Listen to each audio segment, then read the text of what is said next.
1년 전 우리는 역이민했다. 현재는 한국에 있다. 이 이야기는 우리가 캐나다 이민을 했을 때 이야기다. 벌써 6번째 이야기다. 먼 부귀영화를 누리겠다고 토론토로 가기 위해 잘 다니고 있던 할리팩스의 직장을 다 그만두고 한국으로 넘어갔다. 한국에는 우리가 머물 곳이 없다 보니 부모님 집에 얹혀 살았다. 당연히 몸과 마음이 불편했다. 그렇게 치기공 교육기관에서 3개월간 배웠다. 과연 이게 우리의 생계를 책임져 줄 수 있을까? 걱정스러운 마음과 함께 이제는 또다시 떠나야 한다는 아쉬움. 오늘 토론토로 출발한다. 공항에서의 헤어짐은 절대 익숙해질 수 없다. 우리 이민은 어쩌면 이제 시작이다. 이런 그리움, 헤어짐에 익숙해져야 한다. 아이고 사랑해. 할머니도 할머니들 사랑해줘.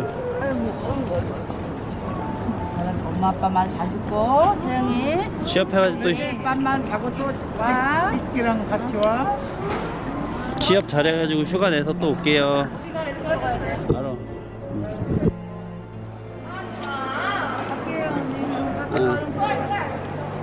연락할게. 가서 바로 핸드폰 만든 다음에.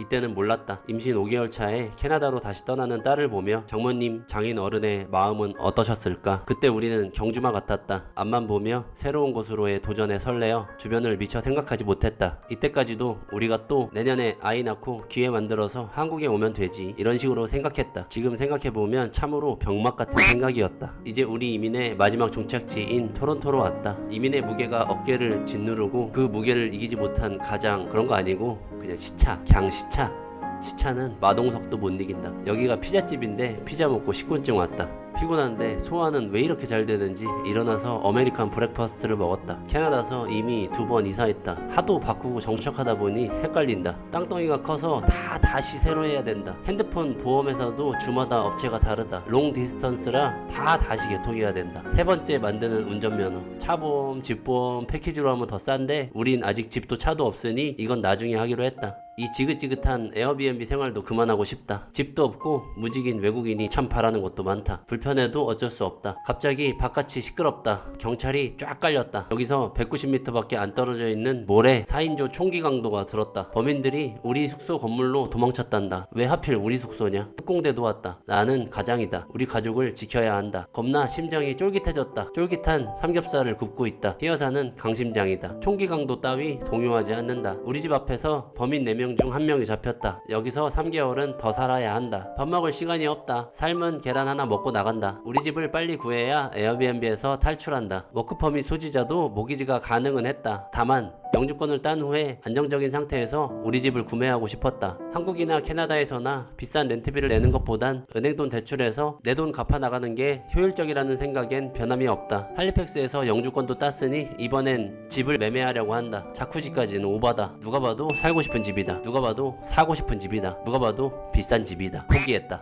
그렇게 마캄, 옥빌, 반, 리치몬드 힐, 뉴마켓, 오로라까지 한 일주일을 훑었다. 한국인들이 선호한다는 토론토 좌측의 교육의 도시 옥빌. 팔렸대. 집이 팔렸대. 온 방금. Right now. 한 발 늦었다. 팔렸단다. 우와, 대박이다 이거. 집 사면은 상금 있다. 와인 준다. 빨리 우리의 보금자리를 마련하기 위해 늦은 밤까지 계속 봤다. 주방이 컸다. 너무 컸다.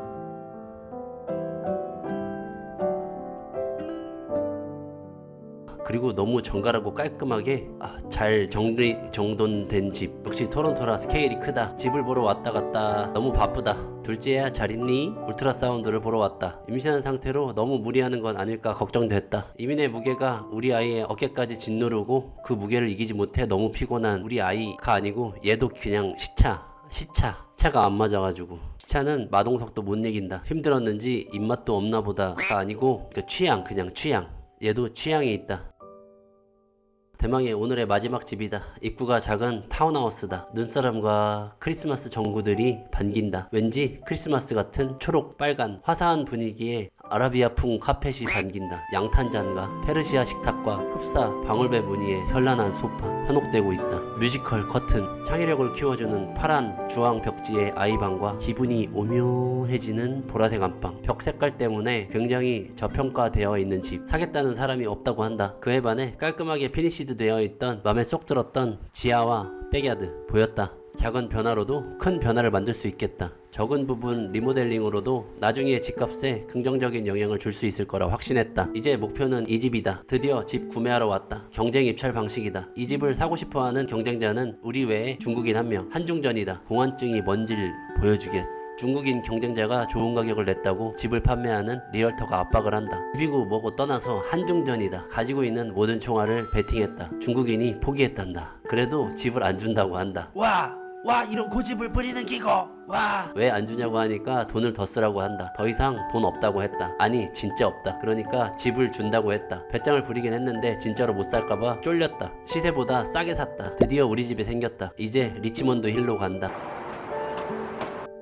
토론토 창고에 3개월 동안 넣어뒀던 차도 꺼냈다. 일어나라 깨어나라 붕붕아 지지직 전기 충격 깨어났다. 집도 차도 모든 게 순탄하게 흘러가. 코로나가 터졌다. 다 사가면 뭘 먹으라고. 불닭볶음면만 남았다. 식당도 다 닫았다. 뉴스에는 난리다. 채영이도 유치원에 갈 수 없게 됐다. 나도 취업을 해야 한다. 링크드인, 인디드, 키지지에서 치기공 랩 구인 공고에 이력서를 제출했다. 출퇴근 편도 1시간 이내인 몇십 곳에 다 지원했다. 코로나로 대면 진료가 안 되니 치과가 문을 닫았다. 일감이 없으니 치기공 랩도 인력 감축 중이다. 모든 산업이 마비라 사람을 안 뽑는단다. 이력서를 낸 곳에서 연락이 하나도 없다. 어떻게 이렇게 없냐. 지읒됐다. 족그림 한번 부탁드리겠습니다. 할리팩스서 잘 다니던 복지 좋던 히어사 치기공 랩도 그만뒀는데 토론토로 올라오고 그만둔 게 후회된다. 나도 한국에서 치기공 배워왔는데 취업이 막막해졌다. 이민하면서 쉬운 게 하나도 없다. 계약한 집으로 들어가려면 3개월을 더 버텨야 한다. 두 번째 에어비앤비로 왔다. 통장의 잔고는 점점 줄어든다. 이 와중에 야경은 참으로 기똥차게 이쁘다. 야경이 밥 먹여주진 않는다. 나보다 학교를 못 가는 채영이와 임신 중인 히어사에게 참 힘든 시간이다. 코로나 최전선에서 일하는 사람들을 응원하는 박수와 함성.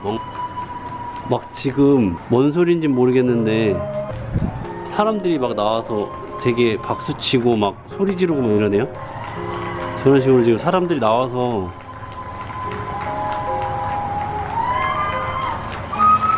뭐지? 뭔가 멋지다. 감명받았다. 참 멋진 나라.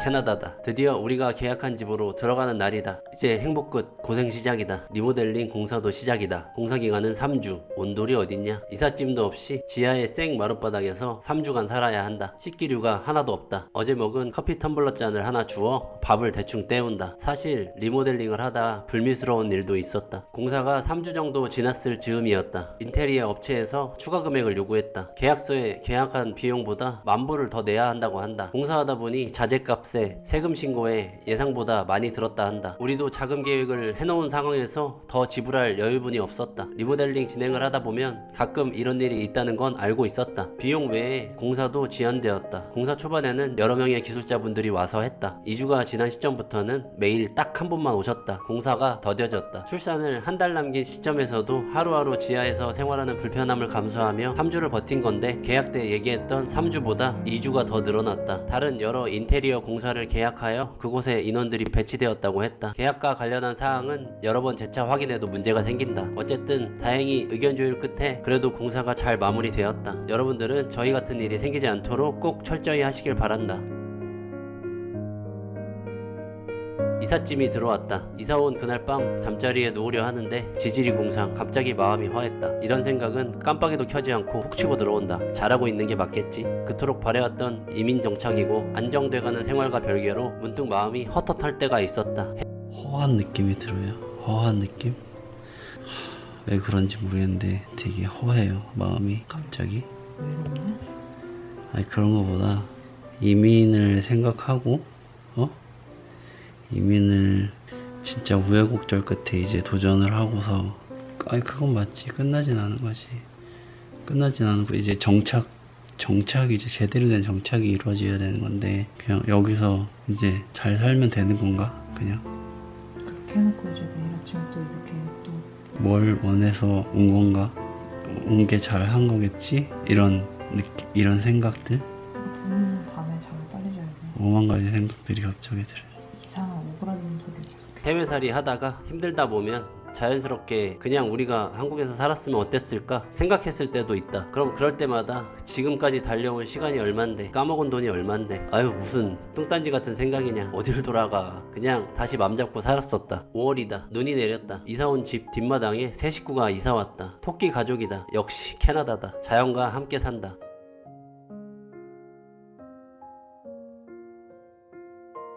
집을 지어줬다. 좋은 징조 같다. 최소한의 수입을 유지하던 유튜브도 10,000명이 되었다. 너무 감사하게도 구독자 중 한 분이 자신이 다니는 회사에 나를 추천해 주셨다. 뭔가 내가 하고 있는 모든 것들이 의미가 없는 것은 아니구나 생각했다. 도전하려던 치기공 분야는 아니었지만 수입이 없다. 하루라도 빨리 일하자. 한국에서 했던 일과 싱크로율 90%인 사무직. 면접 끝에 합격했다. 오늘부터 리치몬드 일에서 미시사가로 출근한다. 정말 오랜만에 느끼는 정상적인 삶. 사랑이 가득 담긴 아이의 인사와 함께하는 출퇴근. 참으로 뿌듯하다. 캐나다의 대자연을 즐길 만한 여유도 생겼다. 죽기 전에 나이아가라 폭포를 보다니. 캐나다 한가운데서 닭발이 웬 말이냐. 가끔 한국의 향수를 채우기에도 충분한 토론토. 뭐 여기 없는 게 있다면 한국에 있는 부모님이 택배도 보내주신다. 이곳 환경이 요리하는 것도 늘고 사람이 부지런해진다. 아니 부지런해져야 한다. 재택근무도 하고 어느덧 회사 일도 익숙해졌다. 이제 둘째 출산이 가까워졌다. 병원엔 보호자 1명만 들어갈 수 있다. 캐나다엔 우리 말곤 가족이 없다. 첫째 채영이를 누군가 봐줘야 한다. 정말 고맙게도 친구 가족들이 대신 봐줬다. 병원 빵을 먹고 힘을 내서 아이를 낳았다. 타지에서 무서웠을 법도 한데 잘 출산했다. 뭐부터 줄까? 이거 먹고 힘내서 낳자. Hold your breath. You're gonna hold under your leg. Yeah, hold under your leg. Keep going, keep going, keep going, keep going. Good job, good job, good job, good job. Here she comes, here she comes. You talk at the same time? Amazing. She's got lots of hair. 252. There we go. There we go. Oh, there we go. There we go. Look. There she is. 아유, 고생했어. 그렇게 둘째 채원이는 캐나다에서 태어났다. 우리 가족 중 유일하게 캐나다 여권이 생겼다. 다음날 바로 퇴원이다. 산후조리원은 없다. 바로 집으로 간다. 동생이 생겨 첫째 채영이가 너무 좋아한다. 병원으로 검진 가는 날이다. 오늘 둘째의 황달을 설명해야 한다. 황달을 영어로 설명하다가 내 얼굴이 누렇게 뜨기 전에 미리 단어를 찾아 놓는다. 잔디스. 산후조리원은 없지만 산후조리 도우미 서비스는 있다. 한인 조리 도우미 이모가 집에 상주하며 도와준다. 싸진 않지만 최소한으로 이렇게라도 몸조리는 해야 한다. 끝없는 육아가 다시 시작되었다. 이제는 셋이 아닌 넷이서 만들어가는 캐나다 이야기. 평온하고 잔잔한 삶. 해외에서만 누릴 수 있는 삶. 지금은 다른 일을 하고 있지만 한국에서 배워온 치기공에 도전해보고 싶은 마음은 항상 있었다. 점점 캐나다에 코로나 상황이 안정되고 있었다. 이력서를 제출했던 치기공 랩들로부터 갑자기 연락이 오기 시작했다. 치기공 분야로 다시 도전해볼까? 세 곳에 면접을 봤다. 그중 한 곳에서 같이 일을 하자고 했다. 고심 끝에 아쉽지만 먼저 다니던 사무직을 그만두었다. 치기공으로는 생 초짜다 보니 사무직을 할 때보다 월급도 다운그레이드 되었다. 그래도 새로운 분야로의 도전이 설렜고 취업이 되었다는 사실에 자신감이 뿜뿜했다. 그렇게 치기공사로서 첫 발을 내딛었다. 한인 2세가 운영하는 소규모 랩이었고 나이트가드를 만드는 담당이 되었다. 한 번도 해본 적은 없고 쉽진 않았지만 하다보니 익숙해졌고 재미까지 있다. 적성에 잘 맞았다. 다행히 소장이 나를 좋게 봤다. 차근차근 다양한 업무들을 하게 되었다. 한국의 치기공 교육기관에서 하나하나 배운 것을 토대로 실력을 키웠다. 동료였던 한국인 베테랑 치기공사 두 분으로부터 많은 도움을 받으며 여러 실전 케이스를 경험하며 많은 것을 배웠다. 나의 취업 그리고 재정적인 안정과는 별개로 집안에서도 고군분투 중이었다. 채영이는 토론토로 온 이후 코로나로 인해 결국 유치원을 가질 못했고 학교에 갈 나이가 되었다. 희여사는 출산 후 몸조리가 끝나길 무섭게 매일매일 육아에 온 체력과 정신을 쏟았다. 하루 삼시세끼를 차리고 치우고 아이들과 지지고 볶고 해야 하는 일상. 엄마의 마음을 헤아리기엔 채영이의 나이가 아직 너무 어렸고 채영이의 마음을 헤아리기엔 육아에 지친 희여사의 마음엔 룸이 없었다. 밖에 나가 사회성을 배우며 자라야 할 나이의 채영이도 지금의 상황이 불안해 보였다. 도움받을 수 있는 가족이 있는 것도 아니기에 오롯이 우리 가족이 견디고 이겨내야 하는 상황인 거다. 점점 시간이 지날수록 지쳐가는 게 느껴졌다. 일종의 번아웃. 우리 이민의 가장 큰 변수를 꼽으라면 악덕업주와 코로나 이 두 가지다. 이 변수들이 없었으면 어땠을까? 갑자기 문득 처음으로 행복하지 않다는 생각이 들었다. 모든 것이 불안했다. 아이도 희여사도 나도 모두가. 오늘 이야기는 여기까지다. 다음 이야기에서는 해외 업체로 이직 도전과 또 한 번의 이직, 그리고 역이민 하게 된 과정, 아마도 우리 이민 이야기의 마지막 이야기가 될 것 같다. 다음 이야기도 만관부. 빠빠이.